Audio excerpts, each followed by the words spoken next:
اگه بفهمم کدوم کسکشیه داره ما رو بدفاز میکنه کونشو پاره میکنم. ایشو بود چه قیافه کیری داشت. غیب شد رفت که جون تو.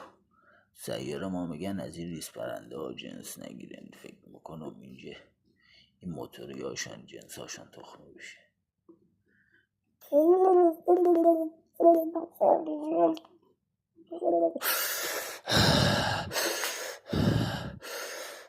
نزدیک بود بگاورم چی قیافه بود از این کسیش. بابا جان چه گلی داشت. خواهری رو گایدن اگه ببینه ما رو تیکه تیکه میکنه. خوار کسه بدفاز رو اگه ببینم خونشو باره میکنم. کی اونجه؟ ساکت باشم نبینم. آره هیچی بود